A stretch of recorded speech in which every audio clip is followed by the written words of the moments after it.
এক যুগের অপেক্ষা শেষে চট্টগ্রামের আনোয়ারায় শুরু হলো Chinese economic and industrial zone নির্মাণের কাজ। সকালে ভিত্তিপ্রস্তর স্থাপন করেন অর্থমন্ত্রী, স্বরাষ্ট্রমন্ত্রী ও বাংলাদেশে নিযুক্ত চীনের রাষ্ট্রদূত। 800 একর আয়তনের বিশেষায়িত এই অর্থনৈতিক অঞ্চলে 50 কোটি মার্কিন ডলার বিনিয়োগ এবং লাখো কর্মসংস্থান হবে বলে আশা কর্তৃপক্ষের। AKS অর্জন করল গিনেস ওয়ার্ল্ড রেকর্ডস। AKS 2014 সালে সমঝোতা চুক্তির পর চাইনিজ ইকোনমিক ইন্ডাস্ট্রিয়াল জোনের 800 একর জমি অনেকটা পরিত্যক্ত পড়েছিল। অবশেষে দীর্ঘ এক যুগ পর ভিত্তিপ্রস্তর স্থাপনের মধ্য দিয়ে শুরু হলো নির্মাণ কাজ। চট্টগ্রাম বন্দর, কর্ণফুলী নদী ও টানেলের কাছাকাছি এই শিল্পাঞ্চলে অবকাঠামো উন্নয়নে ব্যয় ধরা হয়েছে 4189 কোটি টাকা। এর মধ্যে 1722 কোটি টাকা সরকারি অর্থায়ন এবং 2467 কোটি টাকা আসবে চীনের প্রেফারেন্সিয়াল বায়ার্স ক্রেডিট থেকে।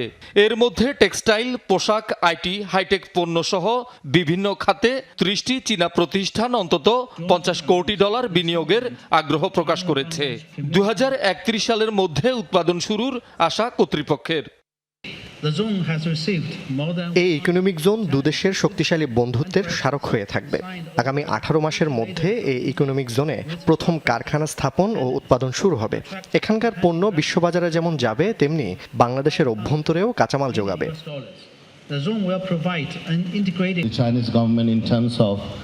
প্রয়াত রাষ্ট্রপতি শহীদ জিয়াউর রহমান ও মাননীয় সাবেক প্রধানমন্ত্রী বেগম খালেদা জিয়া সামাজিক, রাজনৈতিক ও অর্থনৈতিক বিভিন্ন ক্ষেত্রে চীনা সরকারের সঙ্গে সুসম্পর্ক বজায় রেখেছেন। বর্তমানে তার সফল উত্তরসূরি আমাদের ভারপ্রাপ্ত চেয়ারম্যান জনাব তারেক রহমানও দুই দেশের অর্থনৈতিক সহযোগিতাকে আরও কার্যকর ও বিস্তৃত করার উদ্যোগ এগিয়ে নিচ্ছেন। চট্টগ্রামে চাইনিজ ইকোনমিক অ্যান্ড ইন্ডাস্ট্রিয়াল জোনের ভিত্তিপ্রস্তর স্থাপনের মাধ্যমে আমরা বাংলাদেশের একটি আধুনিক, স্মার্ট ও প্রাণবন্ত অর্থনৈতিক অঞ্চলের মানদণ্ড স্থাপন করেছি, যার সূচনা হচ্ছে Chattogram. Economic zone in Bangladesh starting from Chattogram. জোনটা দাঁড়িয়ে গেলে এই এলাকার চেহারা চেঞ্জ হয়ে যেতে একদম সময় লাগবে না। তো আপনারা সবাই সাহায্য করবেন। আমরা সরকার থেকে যতটুকু সম্ভব, যেভাবে সম্ভব ওনাদেরকে সাহায্য করব। এক যুগের অপেক্ষা, প্রশাসনিক ও অর্থায়ন সংক্রান্ত জটিলতা পেরিয়ে আনোয়ারায় আনুষ্ঠানিকভাবে চায়না ইকোনমিক অ্যান্ড ইন্ডাস্ট্রিয়াল জোনের ভিত্তিপ্রস্তর স্থাপন করেন অর্থমন্ত্রী, স্বরাষ্ট্রমন্ত্রী ও চীনের রাষ্ট্রদূত। উপস্থিত ছিলেন বিডা চেয়ারম্যান, ব্যবসায়ী নেতা ও দেশি বিদেশি বিনিয়োগকারীরা। 2034 সালে সরকার $1 ট্রিলিয়ন অর্থনীতি গড়তে বিপুল বিনিয়োগ ও কর্মসংস্থান তৈরির গুরুত্ব তুলে ধরেন অর্থমন্ত্রী। আমরা যে $1 ট্রিলিয়ন ইকোনমির কথা বলছি 2034-এ, সেখানে যেতে হলে আমাদেরকে বিনিয়োগ ছাড়া এবং মোস্টলি প্রাইভেট বিনিয়োগ, প্রাইভেট সেক্টর বিনিয়োগ, বিদেশি বিনিয়োগ, দেশি বিনিয়োগ, যার মাধ্যমে বাংলাদেশের অর্থনীতি এগিয়ে যাবে। চীনকে বাংলাদেশের কৌশলগত অংশীদার উল্লেখ করে এ শিল্পাঞ্চলে নিরাপত্তা ও নীতিগত সহায়তার কথা জানান স্বরাষ্ট্রমন্ত্রী।